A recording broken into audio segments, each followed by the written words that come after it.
एक माँ जब अपने ज्ञान से संतान में सद्गुण और संस्कार भर देती है तो उसे उसकी सारी तपस्या, व्रत और पूजा पाठ का फल मिल जाता है।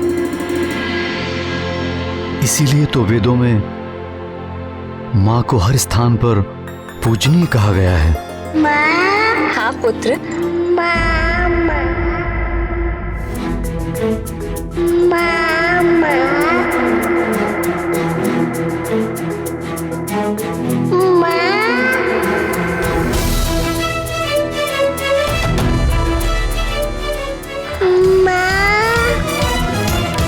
पुनः बोलो।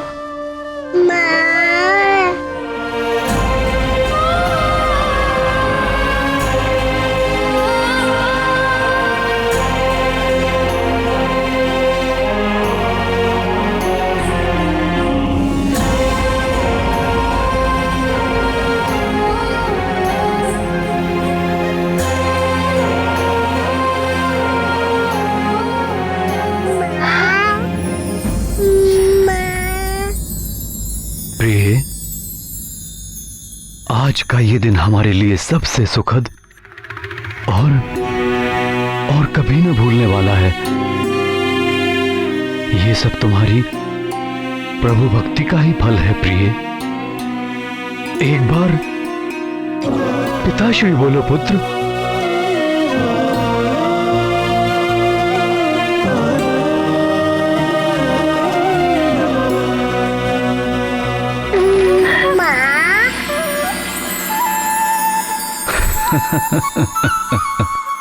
बड़ा नटखट है। एक बार फिर से बोलो।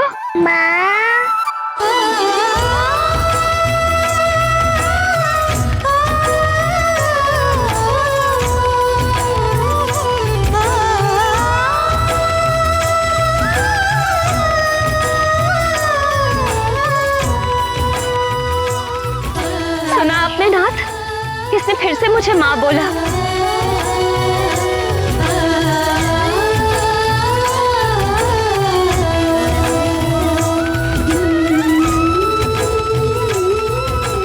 ये कैसी अद्भुत लीला है आर्यपुत्र। हमारा पुत्र तो कुछ ही दिनों का है, फिर इसके मुख से माँ, ये कैसे संभव है? बिना सिखाए केसरी नंदन ने माँ बोलना सीख लिया।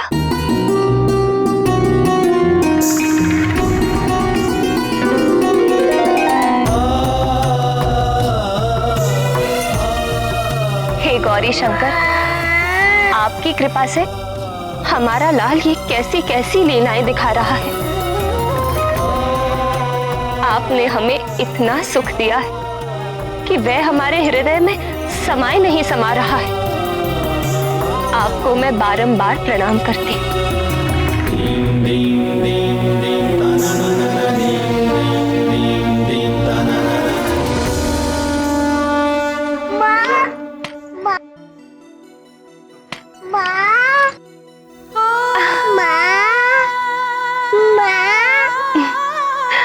एक बार पिताश्री भी तो बोलो पुत्र।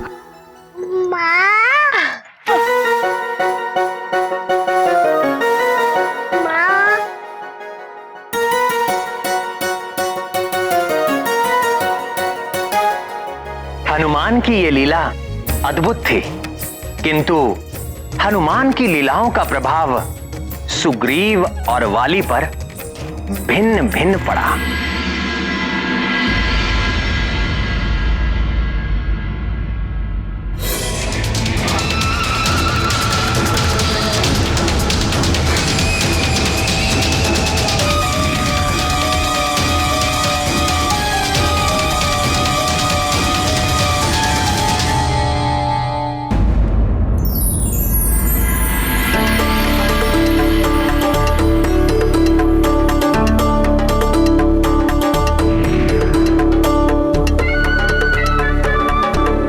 ये तो मानना पड़ेगा, उस मरकट में कुछ तो बात है। बहुत ही विलक्षण है वो। मायावी है वो।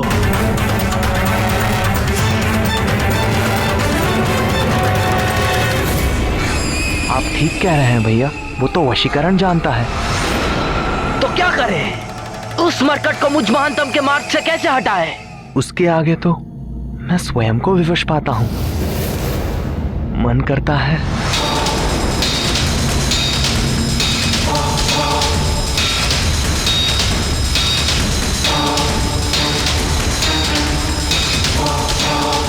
क्या मन करता है? कुछ नहीं भैया, कुछ नहीं। नहीं, कुछ तो मन कर रहा था तुम्हारा।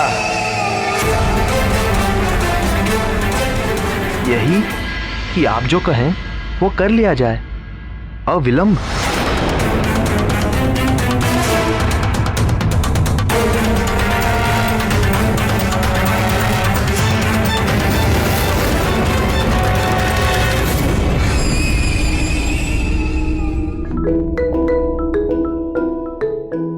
अंजने, ये देखो गदा, आ जाओ। बिल्कुल नहीं, माँ का लाडला है, माँ के पास आएगा। आजा मेरे लल्ला, आजा। अरे नहीं, अंजने को तो गुरु गदा से प्रेम है। आजा पुत्र, ले ले गदा, आजा आजा। गधे का क्या करना है? अरे देखो तो कितने सारे फल हैं। आ जाओ, इधर आ जाओ। अरे नहीं नहीं पुत्र, वहां जाना व्यर्थ है। आजा, ले ले गदा मेरे लाल, आजा पुत्र।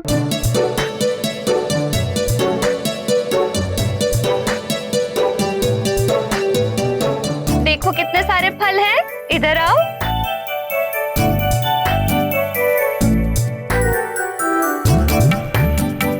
आजा मेरे लल्ला, आजा पुत्र, आजा।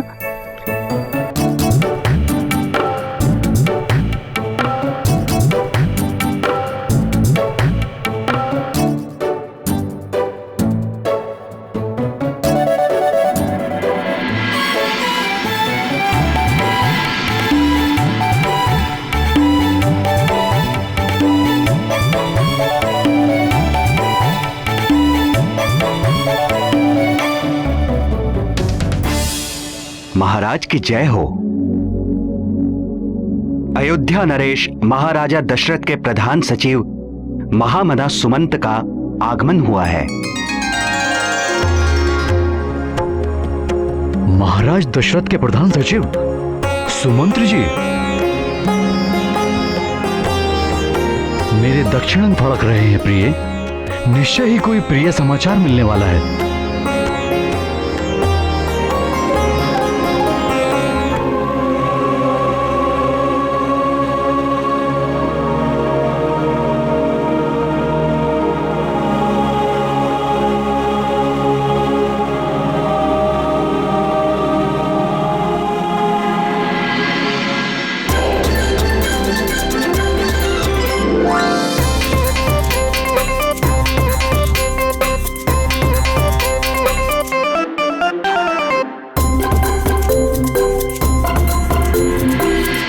महाराज मनु के अवतार रूप महाराज दशरथ के 8 सचिवों में सर्वप्रधान सचिव थे महामना सुमंत्र जी। परम धीर, चतुर और नीतिमान, अयोध्यापति दशरथ के विश्वस्त सहायक और घनिष्ठ मित्र भी थे तात सुमंत्र। महामना सुमंत्र जी, अहो भाग्य हमारे, आपका आगमन हुआ। आपका स्वागत है, आसन ग्रहण कीजिए। धन्यवाद राजन। प्रणाम महारानी।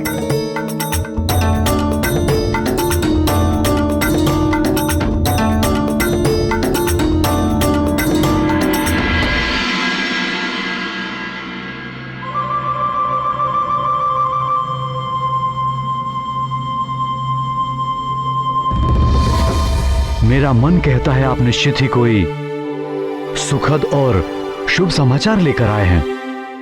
आपका अनुमान अचूक है महाराज। दीर्घ काल से पुत्र की कामना में तपने के पश्चात महाराज दशरथ को एक साथ 4 पुत्रों का पिता बनने का सौभाग्य प्राप्त हुआ है।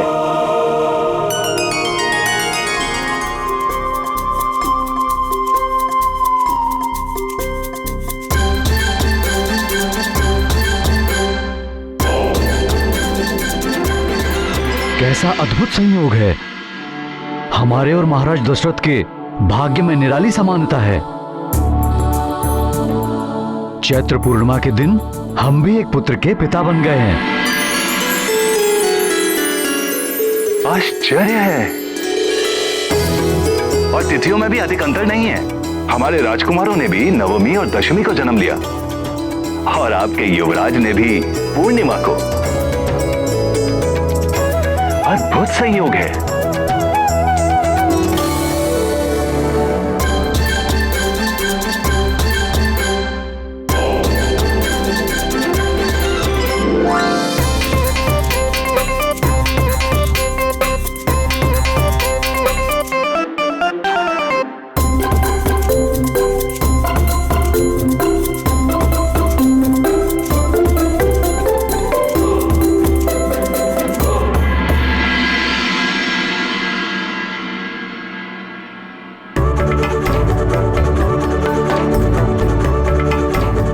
हमारे मन में महाराज दशरथ और उनके चारों पुत्रों के दर्शन की बड़ी अभिलाषा है। महाराज दशरथ ने तो आपको आमंत्रित किया ही है राजन। अवश्य पधारे। और हाँ, युवराज को साथ में लाना मत भूलिएगा। महामंत्री जी का रथ सुसज्जित हो गया है महाराज। भेंट और उपहार साथ में रख दिए गए हैं।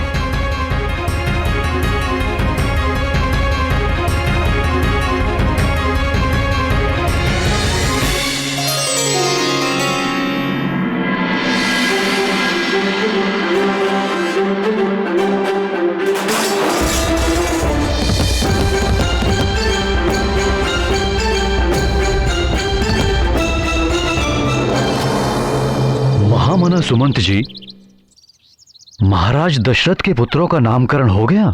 जी महाराज, नामकरण हो गया है। सबसे कनिष्ठ रानी देवी सुमित्रा ने दशमी दिवस के मेष लग्न में जुड़वा संतान को जन्म दिया।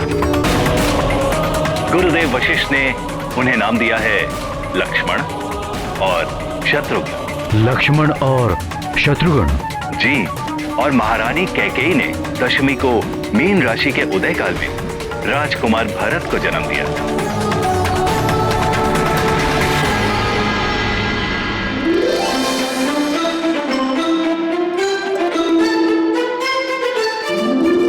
और नवमी तिथि को मध्य दिवस में जब पूर्व दिशा में कर्क राशि संलग्न थी, तब महारानी कौशल्या के गर्भ से चारों भाइयों में सबसे बड़े पुत्र का जन्म हुआ। और गुरुदेव वशिष्ठ ने उनका नाम रखा है राम राम राम राम राम राम राम।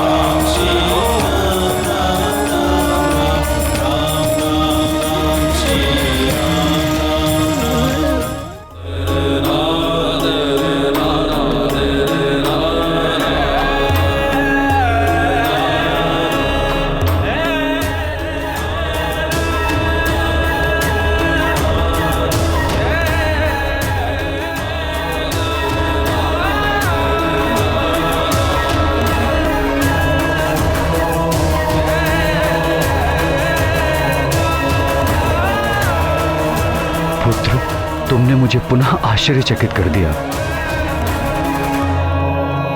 माँ,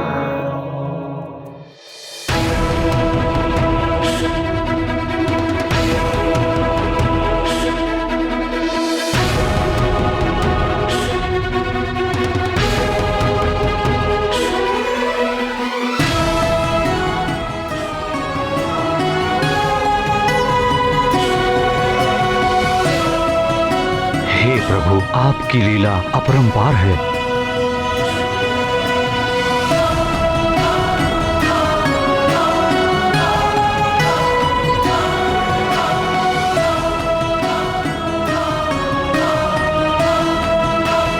ये है हमारा तेजस्वी पुत्र अंजनेय।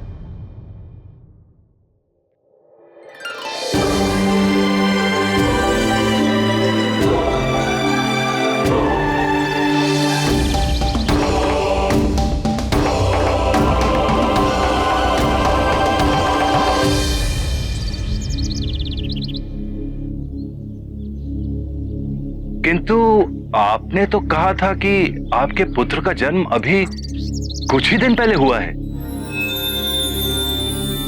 तो फिर ये बालक तो हमारे पुत्र पर भगवान भोलेनाथ की विशेष कृपा है, इसीलिए ये अद्भुत है। इसके चमत्कार से हम भी रोमांचित रहते हैं। अति शीघ्रता से इसका शारीरिक विकास भी हो रहा है। आपका आश्चर्य करना तो स्वाभाविक है। भोलेनाथ की कृपा से सब संभव है। उनके आशीर्वाद से ही हमने ऐसा तेजस्वी और अद्भुत पुत्र प्राप्त किया है।